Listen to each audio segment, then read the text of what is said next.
Coughing down.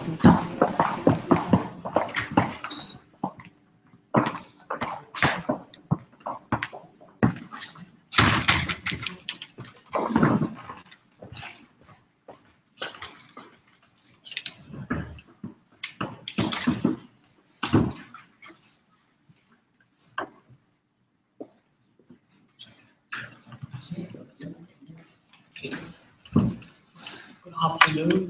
Welcome to DisabledGo. Before I do that, just in housekeeping thing, if there is a fire alarm, then out of here, turn to your right, and then left, and car park and move back.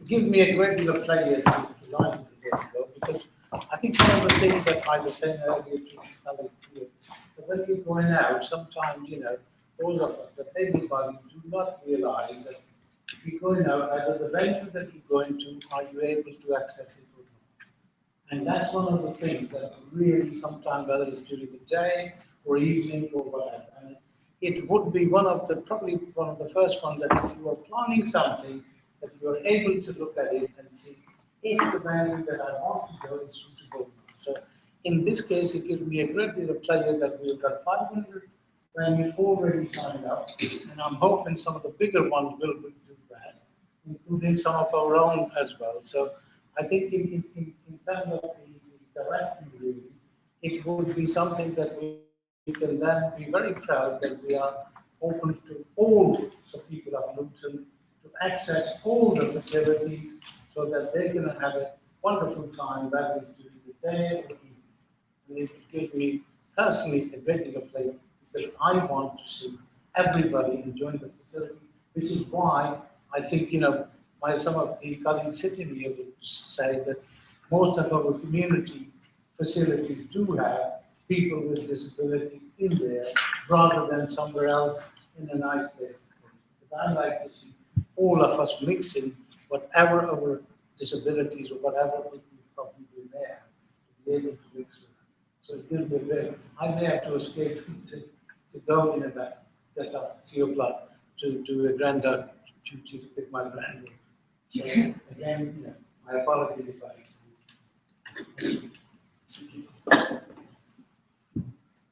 Good afternoon, people. Thank you very much for coming today. Thank you, Councillor Hussain, for lovely speech. I want to give you just a brief setting. My name is Fitzgerald. I'm a project manager, and I was asked to take over DisabledGo just a couple months ago, along with the directory. So I want to give you an idea where you can find DisabledGo link on the Luton Borough Council website.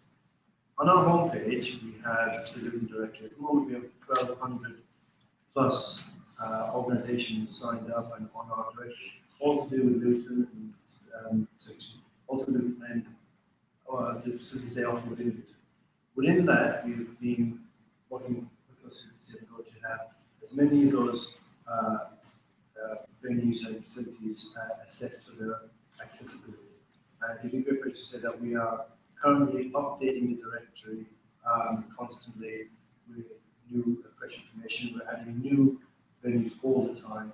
We'll be looking to get most of all of the venues assessed for DisabledGo in the future. What I want to do is, if you do get a chance, go onto the Luton Borough Council website, and you won't have to go far because it's on the front page. You find it highlighted in the banner, which comes up right in front of the middle page on the directory. Once you click on there, it will lead you to all manner of different sites and links. And within there, you will find all the information on those venues. Once you do that, you will see a link DisabledGo. I'll get you to explain all that to you in a second. And that will explain what it is that what that particular venue offers. So we will encourage you to hand over to Lee, and we'll leave you to get on DisabledGo. Well, let me go. Hi everyone, my name is Anna Borthwick. I'm the Executive Director at DisabledGo. apologise in advance for the cough, because I've got the file directly wanting to I just wanted to give you a little bit of an introduction to what it is that DisabledGo has done here in Luton and what we do as an organisation. And then my colleague Dean will talk you through the website and the information we've collected. So DisabledGo is a social enterprise. We work basically no profit. And we're based actually just down the road from Stevenage. So it's quite nice to come somewhere local rather than to get on a plane and go up to Scotland. Okay? And we were set up by our founder, a guy called Gregory Burke. Really as a direct result of him acquiring his impairment as a teenager, so he came on well at the age of 16, spent a lot of time in hospital and rehabilitation, and went back out into his hometown, which was down in Sussex, age 20. And he was really keen to go back out and make sure that he was, keeping fit, reconnecting with friends, and going back into education, trying to get a job. And the first thing that struck him was that actually there was no easy way of finding out how accessible his local community was. So he was quite realistic that as a wheelchair user, not everywhere might be accessible to him, but he knew that there were plenty of places that would be. But what he found really frustrating was actually how do I find that out? And so the first thing that Gregory did was to start calling up the places that he wanted to go, so the cinema, his local library, and said to him, can you tell me, what's your parking like? Do you have an accessible toilet? All the things that were important to him. And he started going out and about, and all too often, sort of 99% of the time, he actually found when he came to that venue, it wasn't what had been described to him. And not because someone was trying to mislead him, but they had a fixed idea of, oh, yes, this is fully accessible, or oh, we had another wheelchair user in here, so it must be absolutely fine. And actually, what Gregory found was it reflected on him, and he found he wasn't going out very much, or he was going to the same place all the time. And so he became incredibly frustrated. First, he spoke to lots of disability groups and said, oh, I must be doing this wrong. There must be a way that people do this, and I've not worked out what it is. And the feedback from those disability and community groups was actually, no, this is something that everyone's facing a challenge on. And so almost by accident, he set up DisabledGo with a really simple aim of providing a free resource which people could use to find out, actually, when I go to this library, or that leisure centre, or this community centre, this is exactly what I'm going to find in terms of access. And from that information, people could decide whether it was right for them or not. So it's about providing information for people to make an informed choice. As DisabledGo, we don't say whether we think access is good or bad, because depending upon what your impairment is, you'll be looking for different things. So right from the outset, we've been going now for 15 years, we made a decision that was some key things we would do when we were collecting information, and one of them isn't to make a judgment call on someone's behalf, it's to simply report factually what you will find, which I think is very, very important. And tied to that, the resource that Dean will talk you through is plan disability. It doesn't just focus on access to wheelchair users or access to someone with visual impairment. It says what would you need to know as a disabled person or someone with an access issue. And what we've tried to do is reflect that in all the information you see on our website. And probably the most passionate thing that I'm about at DisabledGo is how we collect that information. So I'm a carer for my dad who's a wheelchair user, and I think the most frustrating thing is when actually the information isn't right. And so that's why we've always visited everywhere, goes onto our website in person. So if you use it, you know someone has actually gone there and measured the doors, looked at the accessible toilet, taken photos, and done so from the point of view of asking questions that disabled people have told us needs answering. So Dean will obviously show you the website. The access guide to Luton covers 500 venues initially across the borough, and that's everything from the venue we're in today, to the school shops, to the leisure centre. And each year we will be increasing the numbers of venues that we have surveyed and included. So there's the option to grow the guide as we go forward. Crucially also, we're going to be updating it. So essentially what we do each year is we call up all the venues that we surveyed and launched today, and any of those venues that say, oh actually yes, we've got a new door, we've got a new reception desk, surveyors go back out and reassess those. So we don't take anyone's word for it, we'll always go and see something that's structurally changed. One of the things that we try and do while we are surveying venues, and I think which is really important, is we try and highlight to businesses and organisations the importance of improving access where they can. So we were involved in some BBC coverage just in December, which basically was highlighting the economic reason why people should be improving their access. So as our surveyors go around, not all the time, but certainly some of the time, we might meet someone and they'll say, no, I've got no disabled customers. We'll say, well, I think you probably have got some disabled customers, it's just perhaps they don't have an obvious impairment. So what we try and do is gently educate people as part of our surveying process, and also highlight the huge amount of money disabled people influence the spend on. So the latest figures are £212 billion a year. So you're a brave business if you want to turn down that kind of market. So while our primary aim is to go and collect information, we hope also that we'll raise awareness of disability issues across the borough as well. Dean is so organised, it's given me a list of thank yous, which I feel I must go through. It's been a really great project for us working in Luton. So we've been really fortunate to work with Brandom, who I've not met since you're here yet, in terms of getting some local people involved in employment, which is really crucial for us and something we try and do in every area.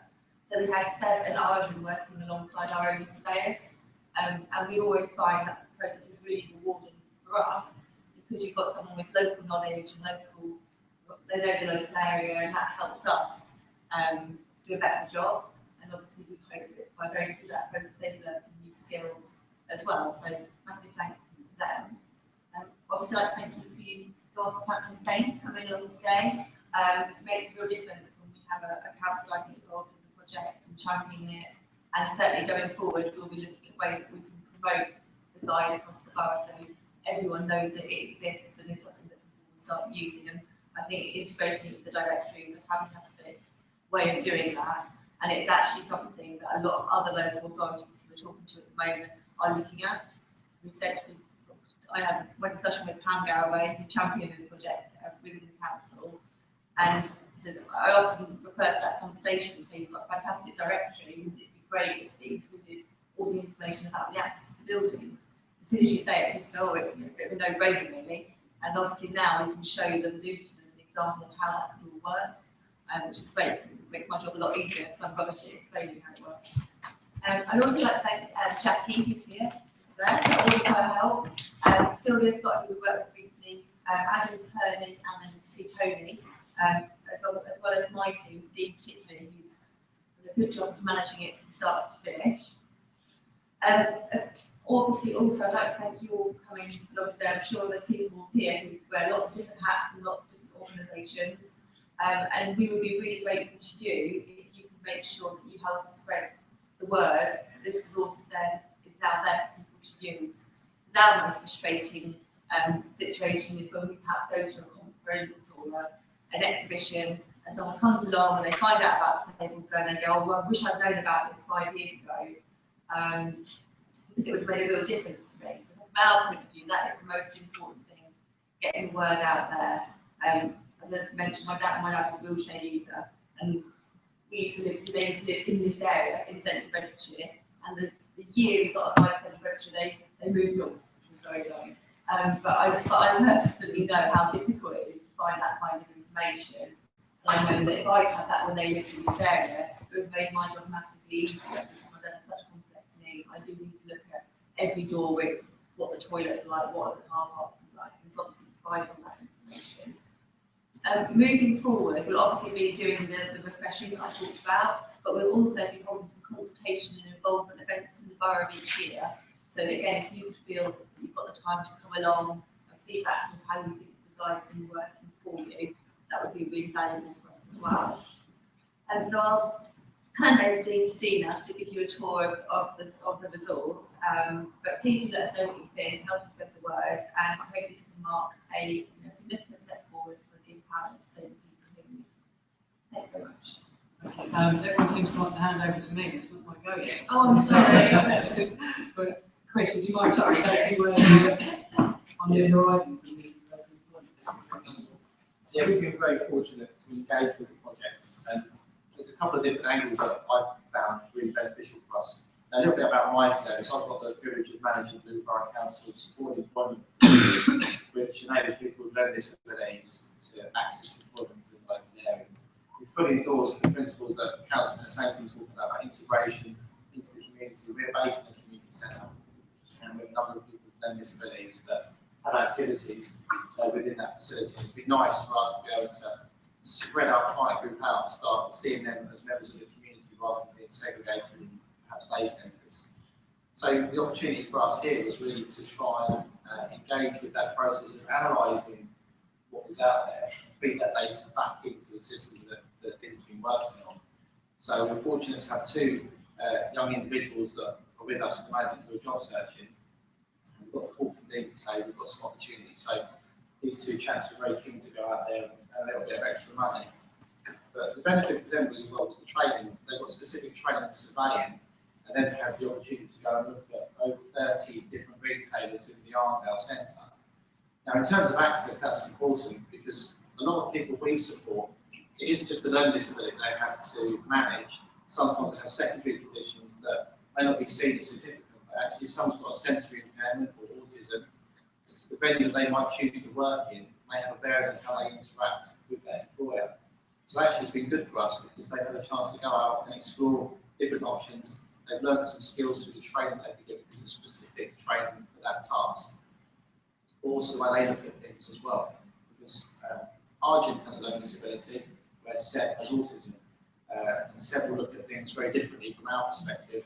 They also have a very, very strong attention to detail, which is part of that makeup for Seth in particular. So some of the things that they were tasked to go and look into, apologise for having to look at my list, but they were looking at whether areas have level access, whether there was additional seating available, which I never thought about, hearing loop systems, accessible toilets, and where you can park. So if you're travelling in, you've got to get to work. The journey to work often can be more significant than actually doing the job itself. So a lot of those things are real key areas.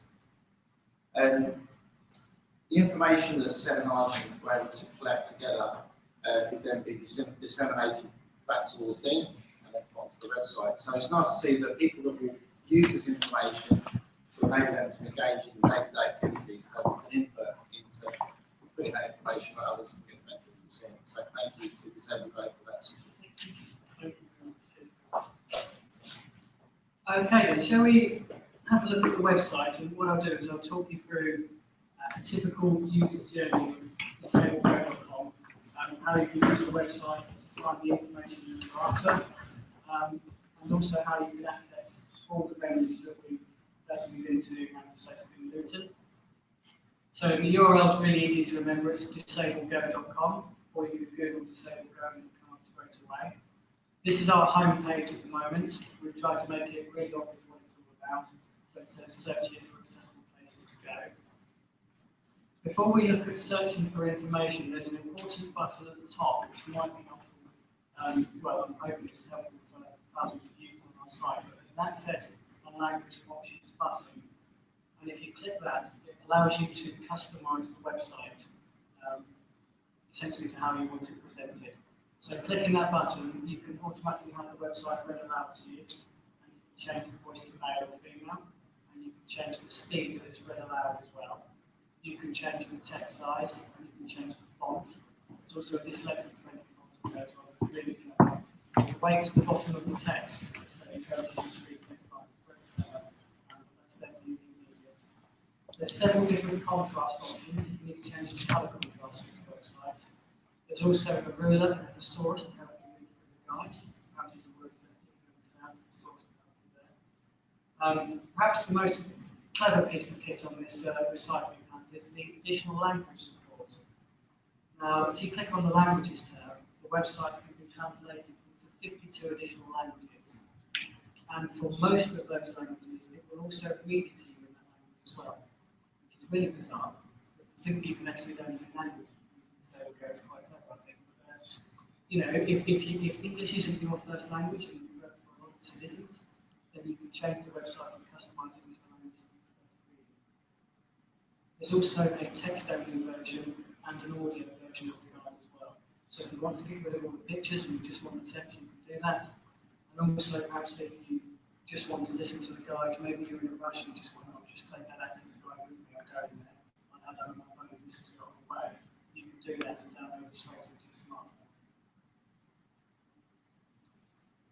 Back onto the search box. Now, we've tried to use Google as a benchmark here. I think everyone will agree that we all use Google every day to find information on the internet. So, much like Google, if you start to type something in our database, it's in our database, it will come up in a little drop down, and you can click the venue and go straight to it.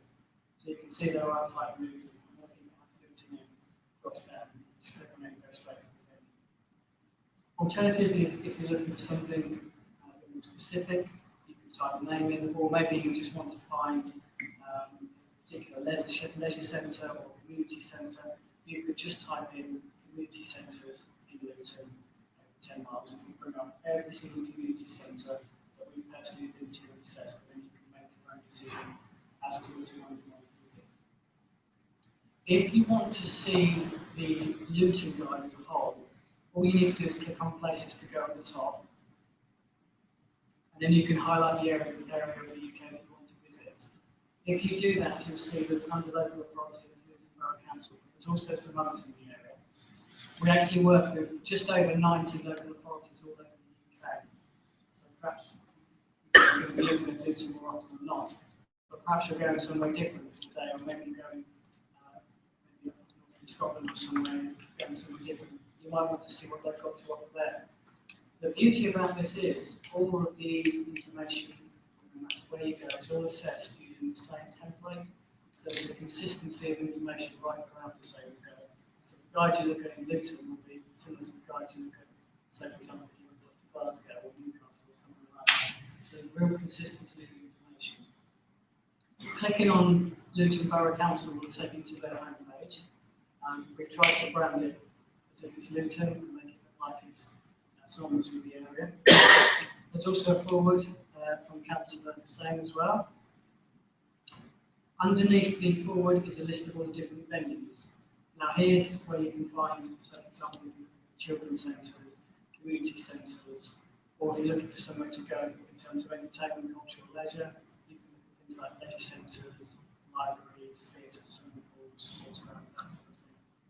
The retail and shopping, it takes all the shops that you did, most of them in the mall. And also if you're looking for things like bus stations, train stations, taxi numbers, that sort of thing, you can click into travel accommodation and click on the listings that way. I've clicked on the list of the children's centres, and on the screen now are, if you like, our listings of all the children's centres that we visited. Now, what we do is we award each venue a selection of symbols based on accessibility. So at a glance, if you look at all these venues, you can see roughly what the accessibility is like. So for example, we've got a symbol that represents that there's level access and automatic doors throughout, but access is via a ramp and manual doors, or access is via 1 to 2 steps and handrail is present.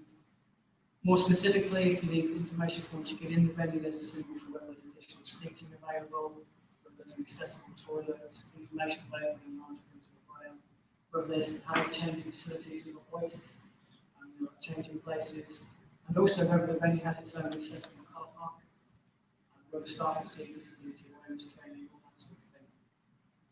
Now, the real clever bit about this website is that, say for example, you want to visit a place and you want to make sure it has an accessible toilet, but information is in large print, and you can park your car on site. What you can do is click on any of those symbols to filter out all the venues that don't meet your requirements automatically. So I've clicked on, I want a venue that has an accessible toilet, I want information in large print, and I want an accessible car park on site. And we've dropped down to only 2 centres that are suitable for what I've put into the website. So you can see there, the website is working for me to find a venue that sort of fits my needs and requirements. If you want the more detailed information, you can click on more info or click on the venue name. That will take you to the detailed guide. I've actually chosen to show off this venue because it always makes sense given they're all here sort of bring it to life. But as I say, generally in the venues, there's about 800 to 1,000 different pieces of information that we collect, so it's extremely thorough. There's enough information there to actually confidently make a choice as to whether that venue is accessible with whatever requirements you have. There is also a venue review system that we put onto the website. It's a bit stolen from TripAdvisor, but I think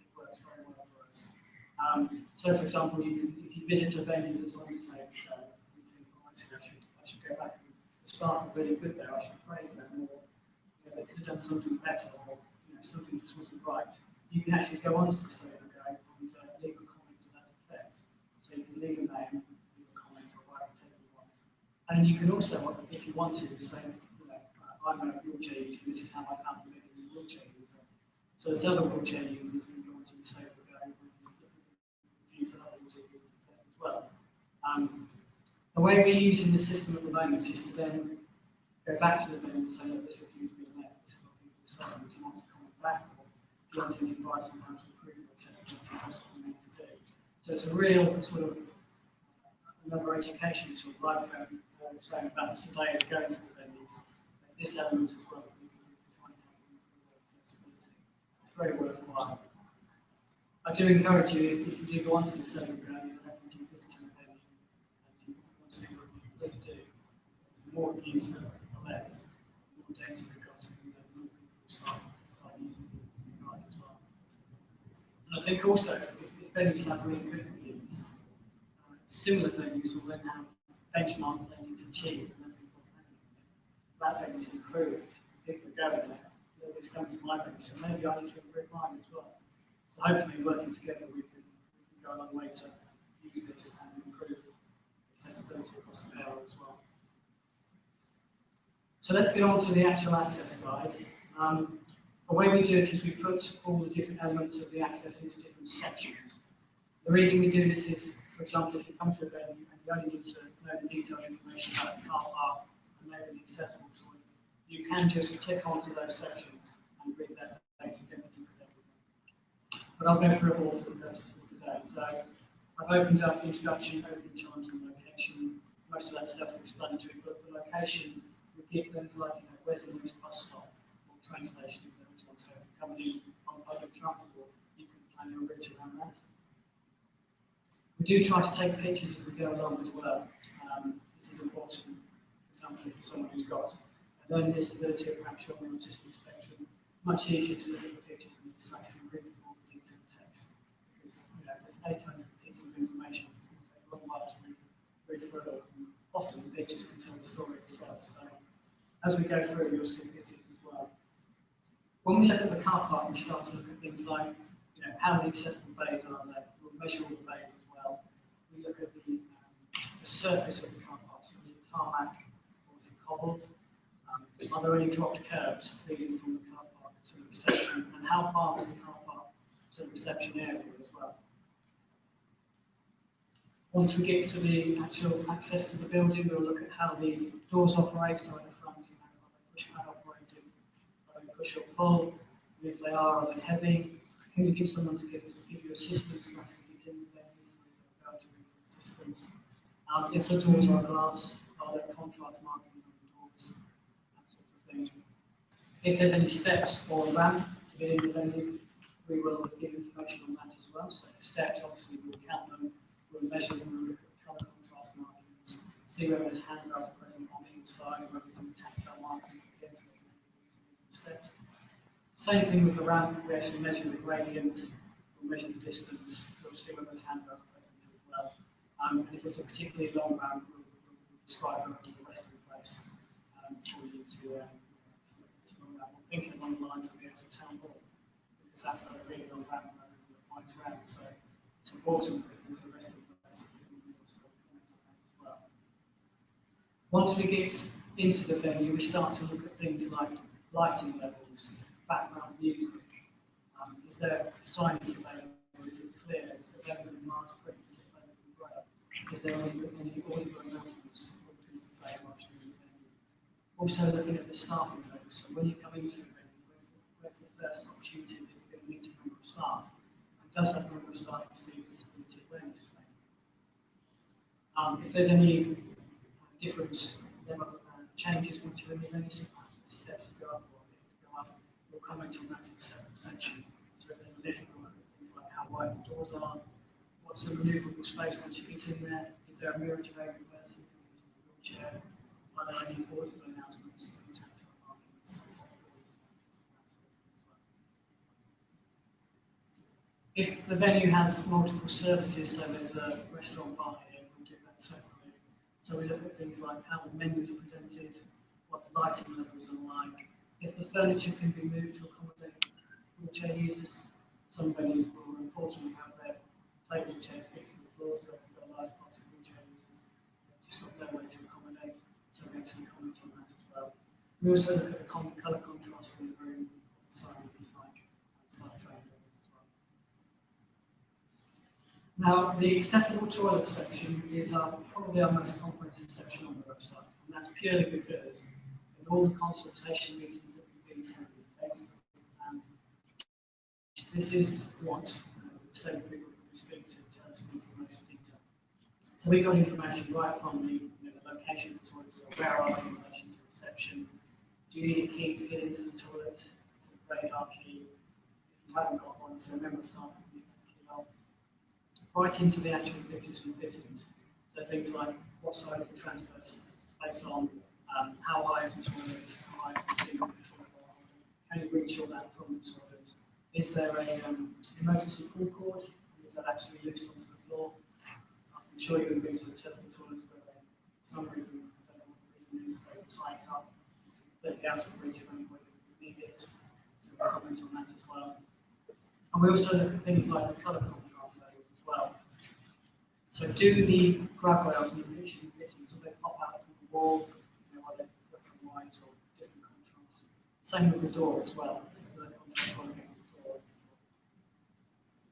If there's standard toilets or any fitting rooms, we'll comment on them separately as well, but obviously not in much detail. Now, obviously, there isn't a change in place in this venue, but I thought it would be a good idea to go through what we've done to our change in place. I think this one is in the Inspire Luton. So here we look at things like where the change in place is in relation to the reception area. What's the dimensions of the room as well, so how much space have you got within there? What can you control electronically, so is it a voice manual or is it electronic? How much space have you got in there? So the table for you to put things down on, what the accessible toilet type is for you as well. But do go on and have a look at that yourself, it's a really good detail. There's a bit section as well there, but as I said, there's around the same section. Although, for the purposes of the Luton Borough Council, we haven't done any hotels, we do have a relationship with Whitbread to do all the Premier Inns. So we do have access to information for all the Premier Inns on the DisabledGo. And there are some in Luton, so we do have some hotels that we can share into the Luton guide. If you go onto the Premier Inn page, you can see that we provide comprehensive information around the accessible right into the actual room itself, so looking at the bed, how high, how low, down, some space like when you get in the bathroom, that sort of thing, into the actual accessible toilet and bathroom as well. So it's a hotels, actually, there are hotels available to say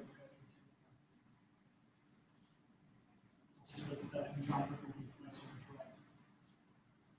So that's the DisabledGo website in a nutshell. I hope you agree that there's a wealth of information there, and I'm 100% confident that it will make a massive difference in Luton, and it's perfectly Luton directory. And Tony said, it makes perfect sense if you're going to have a directory of all the services that are available to have detailed access information as well at the same time. So I'm confident it will make a real difference. In terms of what's next, my next big job working with Tony is to get the DisabledGo information fully integrated into all the existing websites that are available in Luton. Most importantly is the directory. So everywhere you go onto a venue on the directory, you can see a link to DisabledGo and look at the access information at the same time. I think that would be a really valuable exercise. I'm also looking at trialling a window sticker scheme. So we're currently doing this with one of our other partners, Luton, whereby we're having window stickers that have QR codes, and we're going to put them in the windows of some of the venues that we've assessed, so that as people are going down the high street or just accessing venues, they start to see the DisabledGo logo, raise our brand awareness, and more people become aware of DisabledGo. And also, anybody that's got a QR scanner on their phone, or web browser, which is most of us smartphones, they can actually go straight to the information from that sticker and see all the information that we've got about that venue, and then the wider venues in this area as well. So I think that hopefully will be a success, and if it is, it's something we can do as well. As Anna's already mentioned, there will be more local employment opportunities available. We'll continue to work with New Horizons on that. If anybody else wants to be involved, please let us know. We'll be adding new venues every year, so there's an opportunity every year to be involved. There will be more consultation events as well. We'll try to do at least 2 every year. Now, there are empty seats here, and although a lot of people have said to me, I'd really like to come, but I've got everything on, chances are we've missed some key groups or some key people. So if we could all have a think about who we've missed out, or if there's anybody that you think would benefit from knowing about this information, if you could let me have their details or just put them in touch with me, I'd be really grateful, because, as Emma said, it would be a great shame if we put all this information out. And, you know, people who would really need it or can really benefit from it don't know where to access it, or worse, don't know it actually exists. So if anybody would have that, I'd be really grateful. We will review the information annually, so we won't just leave it there. We're really socially responsible to put it up there and then just let it go out of date. So we'll come back every year to make sure it's up to date. But if anybody notices that something's changed, or there's some refurbishments going on to venues that we've covered, there is a button on each access guide that you can click to let us know, and we can always go back and redo it and make sure it's up to date. So if anybody does notice anything, let us know. There will be new venues added as well each year, so if anybody is looking at the kind of things, or they're missing something, they really should assess this venue, let us know there and then, and we'll add it to our list. When we come back and do the annual review, we can get on the guide straight away.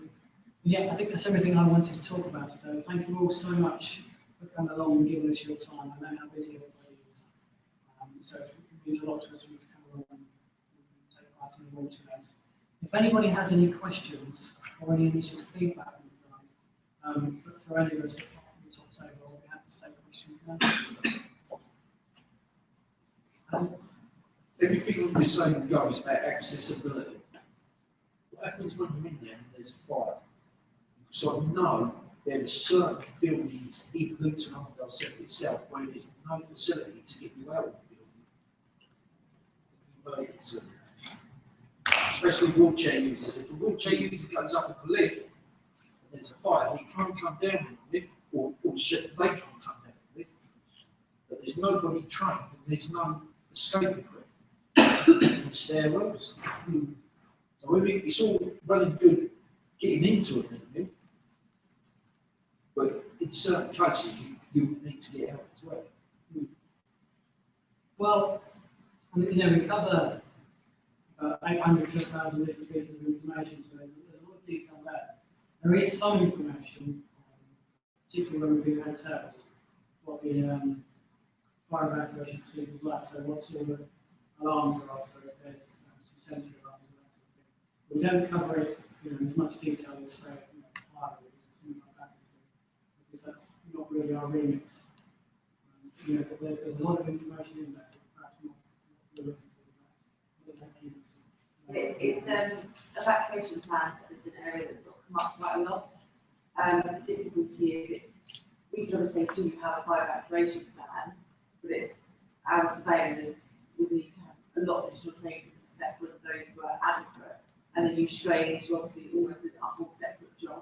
But I absolutely agree with you. I was in a storeroom that we came this morning, which actually has a back chairs and a refuge point. But then you're relying on exactly, you're relying on staff to actually know how to use that chair as well. So I absolutely agree with you. It is something that we, as Dean said, we do some work with Whitford for their community hotels, and I think it's something we're going to have a discussion with them about, because we're solving the problem. Yeah. And so I think it's something that we will. I don't have an answer how we're going to deal with it, but I think we will do. It's just a one point. I mean, it's all well and good getting it. Yeah. Yeah. Yeah. That's the only. That's a very good point, I totally agree. Hi, my name's Alison and I work team based in Luton, and manage a programme called, quite a new programme called No Limits, which is all about trying to provide inclusive opportunities for people to access sport. Yeah. I'm really interested in terms of my brand, because ultimately 3 years I want to make sure that that's kind of a logo that people identify with kind of quality brand and quality opportunity. Is it similar in terms of, is there any kind of quality branding associated with your logo? Is that what you see it as in terms of a quality brand associated with that facility? Well, I think it's kind of in line with doing with the window stickers. So Yeah. it's in the way that we've assessed. It's difficult for us because we try not to make any judgment calls. We're only assessment. It's about providing facts to us. So it's not really a quality stamp. It's always on the same ground. Okay. So people can use it to sort of say, you know, we want to promote our accessibility, we invested in an access guide, you can find it here. It obviously can't be used as a stamp to say this venue is fully accessible because they will probably do it to provide information. And in terms of reporting it, I send out regular kind of news updates to my mailing list. I just got to do ones. I'm happy to actually kind of send it out to all the networks I've got. Do I put DisabledGo or do I put the directory? Which is, Would you like me to send you something? yeah, it'd be great. How long have I got? Oh, it's fluid deadline, middle of next week, fine. If I send you some information Like about the fluid deadline. Yeah. I'll put a link to the directory. I think the directory would be better to start with. It's like a combination directory of all Yeah. relatives in Luton. And this is superb. Within that, and you can see how detailed it was. I had another guy, the dean came on with some and the questions, the rooms we visited, it was just so complex, it was unbelievable. And I was staggered at how much information and how professional it was. So I was, like the town hall, which we were doing such an amazing job that to put it on the web, as well as you have to say, yeah, no, it's at the town hall, we've got this one practice, and really taking I thought we were really thinking that this town hall is a very good thing. So yes, there's going to be one, I think we've got all of these, and it can either discuss what people are on next, see the next round, the next round, so this, I always contact our team or myself, and we will look out for the on that, we need to look at this, you know, getting the to assess it, and hopefully in time this will become the number one directory that people go to and look for all the information as well.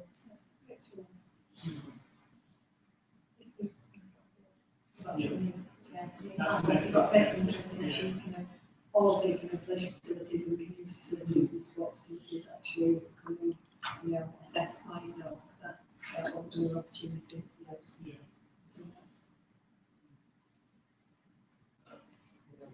I'd like to say thank you to this. The team coffee, this is what we do. We'll just come around and we'll chat with you and we'll answer your questions. No, if anybody wants to. We will be here for this. Yes. Thank you. Thank you.